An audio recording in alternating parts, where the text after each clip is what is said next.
let's overall have your thoughts, on this game. How are you feeling, and do you think Texas will go in and dominate Ohio State? I mean, I'm not as confident as Corey. I love that he brought up the Michigan point. We were confident going into that game and how we felt and how they had lost a lot and they're kind of a new squad. I am confident that we are going to win, but it is a lot of new, right? Like, how is it going to formulate together? There are a lot of key matchups, but at the end of the day, I think we are better and more experienced, like he was saying, in those key areas, right? And even in guys like he was mentioning about the offensive line, well, they've played big snaps against A&M and Georgia. Like, that's huge. That carries a lot. Or Arch. Yeah, he played in big moments. He had big mistakes, right? In big moments, right? And now he's the guy. He's had that experience of failing, and now he knows what it's like. Unlike a Julian Sand, which, right, he's played some football. This is his first start. He's played mop-up football, so like he wasn't in that environment against Michigan last year when they lost. So it's going to be a tight one. I do think we pull away. I think we win by 10, but it's going to be extremely tight. And they're at home. So you really got to take the wind out of their sails. I do think it's going to be a defensive battle. He was talking about, can Arch put up 14 points? If it becomes that kind of game, and I like the way that he phrased it like that, who are you going to trust more to get those points? If it becomes a knockout, drag out, slugfest type of game, there's ugly, maybe it's raining, some turnovers, you kind of have more of a, we should have more confidence in Arch just because we've seen him do it before. Is it a limited sample size? Yes, but we haven't seen anything from Julian Saying. So I think you would have to lean more on Arch that way. And then as a whole, from our Texas offensive weapons, I think is better right now than the Ohio State weapons right now. They probably have the best guy overall on the offense with Jeremiah Smith, but DeAndre Moore, we got the running backs. You got Arch. I think that's better. I think we eke it out. I think it's tight, but I'm going to have us 28-14. But it's back and forth, and then we end up pulling away at the end with some big stops. Definitely, and I just think that we have the advantage in all pretty much areas. I think we have a better. That's why I became more confident when he broke it down. He was like this and that and this. I'm like, yeah, like where are they better in a besides our number one corner and their number one wide receiver? I think it is close though with their wide receivers and our wide receivers because I agree. because they I have think Carnell their Tate. one is better, but our wide receivers are all around better. I think so. Even though Carnell Tate, number 17 for them, is very close to DeAndre Moore. He made some big catches last year against the game against us. So I think he's kind of their DeAndre Moore type of guy, like their second guy. Yeah. And then Brandon Dennis, he was at USC with Caleb Williams. Then he transferred over, but he hasn't played much college football. So I think the wide receivers are the closest to this Texas team, and they do have a good tight end in Max Clare, who Texas flirted with from Purdue, but then he ended up going to Ohio State. But then we got a really good guy in Jack Endries. So those Yeah. are the two positions that I think are the closest.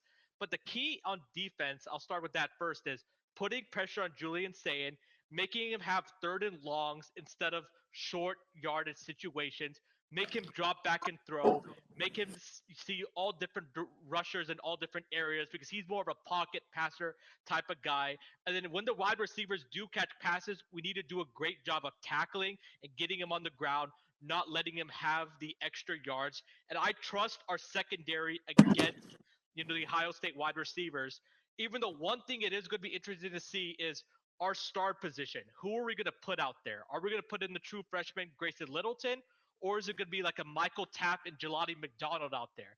If we like to rotate a lot of guys, so if we have a young guy at star, don't be surprised if Ohio State actually lines up Jeremiah Smith in the slot rather than the outside to try to take advantage of those opportunities. But you want to try to limit the young guys playing as much as possible and guys that you trust like Taft, McDonald, and Derek Williams to make Jeremiah Smith see different bodies. And they're going to do a lot of zone blitzes, in my opinion, because that was effective last year against Jeremiah Smith and company, and they're going to use those blitzes to be able to confuse Julian Sayin. even though Texas wants to go man to man, I don't think you can play man to man against Jeremiah Smith. You cannot No, have one guy just guard him all day. That's going to be a long day for that guy. no, you're So gonna get burned. yep, look for a lot of zone coverage and zone blitzes from the Texas defense, and make sure you limit Ohio State's rushing output because then that will help you know um, put all the pressure on Julian Sayin. On the offensive side of the football, we talked about the offensive line. I'm confident in them. If there's one link weak link, that may be it. But but with more experience, I think they're going to be absolutely monsters. We have to run the ball effectively. We didn't do that last year. We run the ball that puts a lot of pressure on Ohio State and makes them put more guys in the box, which opens up lanes for our wide receivers. That's going to be the key. But I am very confident as well. I have Texas by 17 points. I think we're going to win 24-7, Nick. That is my prediction. What Oh was your my score God. prediction again? What was your score prediction again? Mine was 28-14. All right. And as Corey, again, we have Texas getting a victory against Ohio State. And those of you that are watching, be sure to go back and watch our interview with Corey Mose from KVUE in the Austin area. We preview the Texas against Ohio State game. So now let's move on. So last week we did a position preview with the offense, but we left out the tight end room. So the tight end room is going to be led by Jack Endries, the Cal transfer. We have some very talented tight ends as well, Spencer Shannon and Jordan Washington. But Nick, what are your expectations and thoughts about the tight end room? Well, obviously there's a hole that's being filled, right?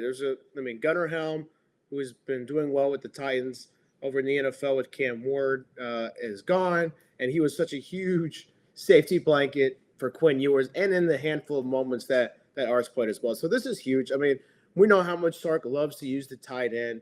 Sometimes we even use multiple tight ends, but it's great for the running game, for pass blocking, for red zone efficiency, which needs to improve as well. So this is going to be huge. Like you mentioned before, this is one of the top transfer portal players in the portal in general.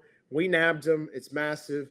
And then it kind of completes our receiving core as well. You know, you have the DeAndre Moore. You know, you have Ryan Wingo. You have the backs. You have Arch.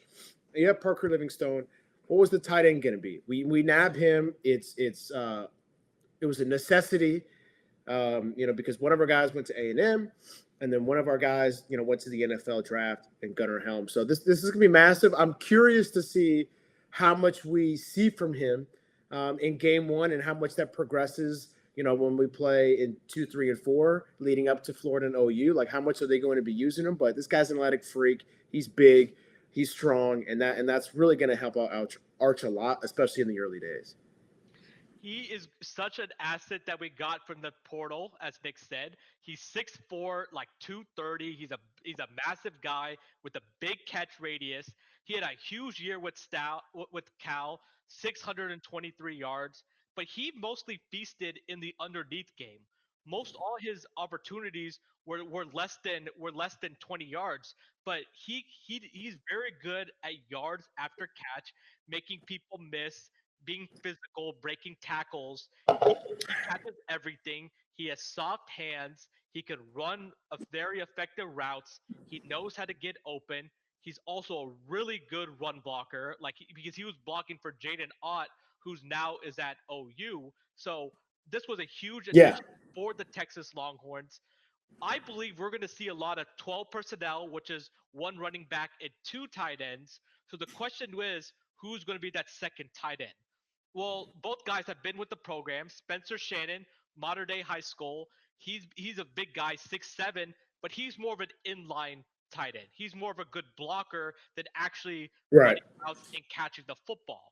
And then we have Jordan Washington, who's an athletic freak from Houston. He's going to be a true sophomore. He needs to work on his blocking game, but he's really effective at running routes, getting open, and catching the football. So Right. right now they said, based on reports, that Spencer Shannon is the lead if there's a game today. That's going to be the second tight end. But expect Sark to play both tight ends and use a lot of 12 personnel, which again is one running back and two tight ends, because a tight end is an integral part of his offense. Yeah. And had multiple tight ends drafted against under Sark. Jatavion Sanders, who had a good preseason with the Carolina Panthers, by the way. Then Gunnar Helm, who Nick was talking about with the Yeah, Tennessee Titans. exactly. So this guy has a chance. He has 2 years of eligibility, Nick, but he has a chance to be a one and done player for us, and he is going to bring that vertical passing threat into the tight end room. So very excited for injuries. I don't think Texas fans are talking about him enough. So our last topic of today is the week one matchups. So we know obviously Texas and Ohio State, but there's some also really good matchups around the country. So Nick, which one besides Texas are you most looking forward to? I mean, it's got to be because I'm not a believer in Florida State yet. I really just think that Alabama's going to roll them. It'd be awesome if that became a game, but I don't think so. I think, kind of what Corey was saying, this is such a big year for Alabama. They need to be on their P's and Q's, and I think they smash them. I'm going to pick the obvious one here, and then I'm going to give you one that I think is a bit underrated that no one's really talking about enough. The obvious one is LSU Clemson, and damn, this might be a good one, and this might even be better than Texas Ohio State. It's just it's in Death Valley. It's the Tigers versus the Tigers. LSU's 0-5 in their last 5 home opening games. We know Brian Kelly has struggled with that. He lost to USC. He's lost to Florida State to start the year. He needs this one bad. Clemson, man, are they going to win the national championship again? Cade Klubnik, is he an early Heisman favorite? I mean, he will be if they beat them, right? So, and Garrett Nussmeier, is he an outside Heisman candidate as well? This game is massive, especially if you think about Clemson. They really only have like 3 big games the whole year. It's this one. Okay, maybe 4. So then they play Miami at some point. They play Georgia Tech, and they play South Carolina, right? And some of those games are at home for them. So it's not that tough. So losing this game wouldn't obviously end their season or anything like that, because they would still probably win the ACC and they'd be favorites in that way. But they are at home. So it's a massive, massive game for them. And it's a massive opportunity for LSU to jump on the other Tigers, and get out to a 1-0 start, which they haven't done in almost 6 years, which is insane. So what is your underrated game, Nick? My underrated game, because all these look great. I think Georgia Tech Colorado is going to be awesome on Friday night. My underrated game is TCU North Carolina. What are we going to get from Bill? Like, how is that going to be on the sidelines? What is TCU going to be like? They're back when Texas was in the Big 12, pain in the butt team to play. They would either beat us or we would beat them, but it was very back and forth. Belichick, I've heard North Carolina as a sleeper ACC team, at least to make it or be in the top 4. Like, they are all over the place with North Carolina. So that's just a fun one. It's Monday night of Labor Day. There's nothing else on. So that'll be a fun one for sure. But all of these are phenomenal. But I think the number one game of the weekend actually is LSU Clemson, and Texas Ohio State is 2. That's kind of my take. And maybe that's just because I'm confident in Texas, but I think LSU Clemson and then TCU Carolina will be fun too. So great choices, and these are some bangers, ladies and gentlemen. Bangers. We're going to be by our couch all weekend. It is going to be awesome. So I'm going to talk about 2 games that Dick didn't talk about. What about Auburn Baylor Friday night?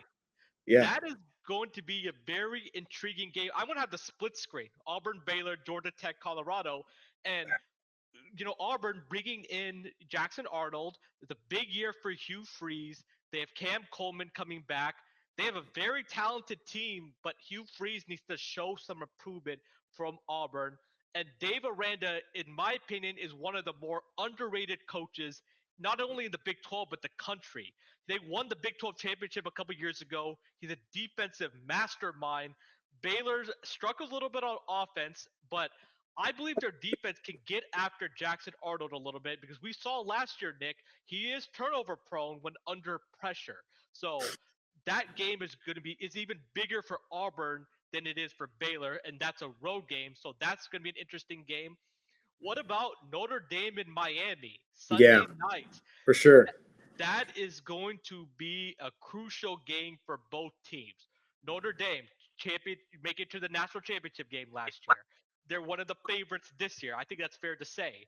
But Oh they're yeah. bringing in a new starting quarterback, CJ Carr, but they have one of the most talented rosters in the country because, you know, they have a really good coach. So I just think that Notre Dame needs to put their foot down in Miami and have a strong start to the season because they don't have that much of a tough schedule. I know they play USC, but this is a data point for them. And also they do play A&M, but this is a data point for them to be able to make a case for a higher seed to the college football playoff committee since they don't play in a conference championship game because they're an independent team. Miami, Carson Beck was at Georgia. Now he's at Miami. Miami had a chance to make it to the college football playoff last year, but choked in the last game of the season against Syracuse. They lost some good players. Restrepo was an awesome wide receiver. Elijah Arroyo was a great tight end. Damian Martinez was a awesome running back. Who does Carson Beck have to throw the football to? And how much has Miami improved on their defense? Because I think me and Nick could have scored on Miami last year. Like they were just pathetic on defense. They allowed 50 points to Cal. We love our boy Jack Andrews, but 50 points to Cal is crazy. That was Yeah. a shootout. That was a And shootout. Duke Right. also. And Duke, thank you. So I think that Miami because needs to win this game early because then Cristobal is going to start getting a little heat and they play Florida in a couple weeks after they play Miami.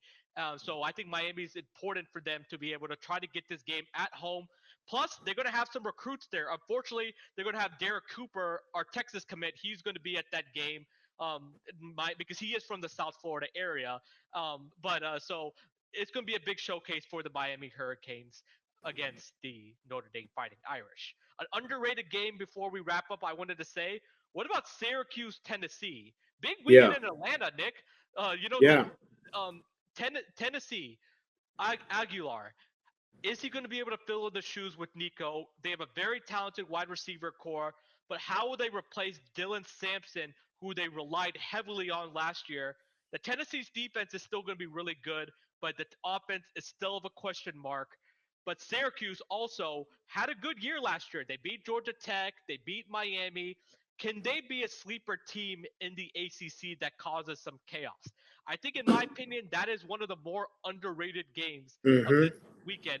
Unfortunately, it's going to be happening during Texas Ohio State, so I'm going to have to go back and rewatch that game in full because I'm going to be focusing on Texas.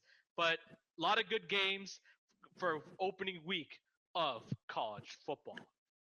Hey, before you close out here, can you go back to that previous screen real quick? I was thinking what we could do this year, and I know this is on the fly, but this is week one, and I think this is the perfect time to start this. Is let's do game picks every week. Okay, So nice. so everyone, we'll do three games. So we're gonna do Texas Ohio State, and everyone knows our picks for that one. We already gave them on this pod. We did it last pod, but we both have Texas advancing to that one. And then how about I'll pick one, and then you pick one. I'll pick one right now, just so you have a second to think about it. What I'll do is I'll give you the matchup, and then who's favored, and then I'll make my pick, and then I'll shoot it to you with your selection. That sounds great. Let's do it. And then we'll keep track throughout the year of who's got a better, record or whatever. So my game is going to be my number one game of the weekend. I think we have to do this one.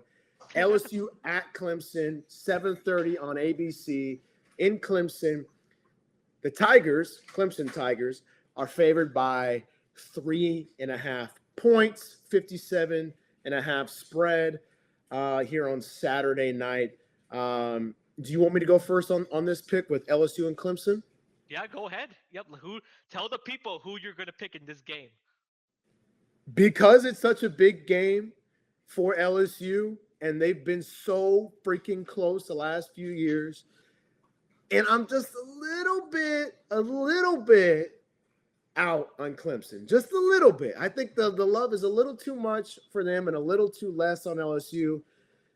Give me LSU pulling it off Wow. and beating Clemson on the road for a massive win. How big would that be for Brian Kelly to win that one, especially if Notre Dame loses week 1 also? So give me a little upset. But that would be huge for the SEC and for LSU. So give me LSU winning that one over Clemson. And I am going to pick the Clemson Tigers to win that game. Nice. 37-33. I just think Clay Kublik, they're very tough at home. They got that wide receiving core back. Yeah. Um, their defense is going to be good, but Nussmeier, both of these guys may be first round picks in the NFL draft in April, but I just give the edge to Clemson because they're at home. If we're doing this, Nick, let's just pick every single game on this graphic. Okay. Oh, All right. so you can go ahead. Nebraska in Cincinnati against Cincinnati. It actually is at the Kansas City Chiefs Stadium, Arrowhead Stadium. This game is. So who is your pick in this game? This is another big one for the Cornhuskers. They need this one bad. Give me Nebraska, like coming out on fire. Cincinnati's been up and down the last couple of years. They're not the same as when they had Desmond Ridder and they went to the Sugar Bowl. Give me Nebraska here and winning a close one on Thursday night, tomorrow night, as recording, to beat the Bearcats. Yeah, I just think the Bearcats they were good with Luke Fickell when he was with the coach. I just think that they don't have the firepower that Nebraska has. Nebraska has one of the best quarterbacks in the country, Dylan Raiola, going into a sophomore year. I think they have a little bit more around him. Give me the Nebraska Cornhuskers. Okay. What about Auburn at Baylor Friday night? Who is your pick? It's funny. Like, who do you trust? And you made a really good point about Dave Aranda. He does not get talked about the way he should. He doesn't. And I don't know, like, Mouse. I mean, I don't know if Auburn is where I need him to be right now. They like Texas and Ohio State and all these teams. They are not going to be the same as they are in November, December, whatever. Give me Baylor at home. And I know that's going to be an unpopular pick at my house, but I'm more confident in them right now. According to reports, Jackson Arnold has been very disappointing in camp. He's talked more glowingly about the backup than anybody. So it just seems a little dysfunctional over in Auburn. So give me the Baylor Bears winning at home on Friday night. I'm actually also going to pick the Baylor Bears. More talented than them. Like Cam Coleman is a beast. Yes. I just think the Baylor has just a little bit more physicality. Agreed. They're going to bring the energy. And Auburn, I think, is going to feel a little bit of pressure in this game, being on the road. Jackson Arnold's going to commit a few turnovers that are going to make you be like, what are you doing? Inopportune Yeah, time. exactly. Give me the Baylor Bears. What about another game Friday night? So don't make any plans for Friday night, ladies and gentlemen, college football fans. Georgia Tech at Colorado. Woo! We're in Atlanta, Nick, those of you that are new to our podcast, and Nick has some family ties to Georgia Tech. Who are you picking in this game? Give me the Yellow Jackets. Give me the Yellow Jackets. Give me Haynes King going over to Colorado and beating the Buffs. I feel confident about that. I might lock that in. Colorado is ushering in a new QB, Julian Lewis. Julian Lewis? No, Caden Salter, the Liberty. Caden Salter. That's the backup. Either way, he does have some reps, right? He comes from Liberty. He's fun to play with in NCAA for sure. But Tech, this is awesome. Going across the country, Brent Key, built on toughness. Should have beat the Dogs last year. I think toughness and offensive line and all that travels. I trust the quarterback way more right now in Haynes King, and he's a dog. So give me the Jackets beating the Buffs on the road. Not so fast, my friend. That is you Lee Corso'd me. That is a tribute to the great Lee Corso, who's going to be doing his last show, Texas, Ohio State. Shout out to you, legend Lee Corso. I'm going to be picking the Colorado Buffaloes. I just think that even though they lost Travis Hunter, Coach Sanders said that Colorado has a better overall team, more complete team this year, better defense, good offensive playmakers. He likes their wide receivers more than they did last year. I just think that, with Georgia Tech, they have Rutherford, I believe, coming back, who's a really good player. I just think that they're going to get after Haynes King, make life a little difficult on him, and they're just going to score a little bit more than Georgia Tech. I have Colorado winning in a very close game, but this is going to be like a 4.5 hour game because both teams can Yeah. score, and Yeah. it's going to be a doozy. But give me the Colorado Buffaloes. What about the game that I said that I think is very underrated this weekend? Syracuse gets Tennessee at Mercedes-Benz in Atlanta. I really want to pick Syracuse, but I just can't. They've lost too much. Kyle McCord, he was really, really good for them last year. We talked about Nico Aguilar a lot from UCLA. I just think they're going to be in a better position. You mentioned the games in Atlanta. They're going to have the fan base behind them as well. Down the road for Tennessee, because Syracuse is well coached, but down the road for Tennessee, like you mentioned, no one to me is talking enough about the Sampson departure, right? Him leaving, right? It's massive. He was one of the best running backs in college football last year. So how they build on from that for the rest of the season, that's huge. But week one against Syracuse, who's lost a lot of players, especially their quarterback. Like if Kyle McCord is still there, like if he came back, I might actually pick Syracuse, but they don't have him. So give me the Volunteers to win that one in Atlanta. I agree. I think Tennessee is going to win by 10 points, 30 Yeah. to 20. And Yep. I really like Aguilar. I watched some game tape of him. He has good wide receivers. Mike Matthews, who was a 5-star, he's coming into his sophomore year. They have Brazil, who played last year. They have good wide receivers. Their defense lost James Pierce, who Nick knows very well because he's now an Atlanta Falcon. Yeah. But, but I just think that they lost him on defense, but their offense is going to overcompensate for that. Give me Syracuse. I think we already know your position on this, Nick. Alabama against Florida State. You said Bama big. Bama big. What's big? 30 plus, 40 plus? I don't want. I never want to go that big. I'll just go like. I'll go like 24 points, something like Okay. that. Okay, Like that's fair. Castellanos from Florida State's been talking a lot of junk this offseason, but yeah, and too this much. Bama defense has been improved. They're going to make life Yeah, miserable on Castellanos. Ryan Williams, who I believe he had a rough end to the season a little bit last year because we heard for the 100th time he was 17 years old. He's finally 18 now, ladies and gentlemen. finally 18. He's an adult. You can vote. He's going to have, I think he may have like a 215 to 250-yard day Yeah, receiving with like 2 or 3 touchdowns. Ty Simpson, who Corey is very high on, he saw him at the Manning Passing Academy. Give me Bama in this game to beat Florida State. And Norvell may get fired midseason. We'll see. What about another game in Atlanta? Sunday afternoon, I believe. Virginia Tech against South Carolina. this is another one that like could have been sneaky, but it's just too important for the Gamecocks to play with their food and mess this one up. This one, I mean, this is I'm not predicting a blowout by any means. I think Virginia Tech is talented. They're a bit young. I think they can hang around, but South Carolina really should just pull away at some point, just because the talent level is just not the same with the Hokies. So I feel very confident in the Gamecocks winning that ball game. I think right now we only disagree on the Clemson LSU game Mm-hmm. and the Georgia Tech Colorado game, right? Yep. Is that right? Because we both picked Tennessee. Yeah, we both picked Tennessee. We both Okay, picked so just Baylor. two, and obviously we both picked Texas. So we're only got two difference right now. Mm-hmm. So what about you, Virginia Tech or Carolina? This game may be a lot closer than a lot of people think all the way to the fourth quarter. Just think that, with South Carolina, Lenore Sellers did lose a lot. Like their wide receiver Yeah, core is completely new, that's true. but I just think that they have enough talent. They joke he may be Lenore's Newton Sellers, Cam Newton, and Yeah, he may at times he may look like Cam Newton, where it looks like Virginia Tech's containing him. He's gonna break a tackle, flick his wrist, touchdown. yeah, Lenore Sellers is special. He's still underrated a little bit, in my opinion.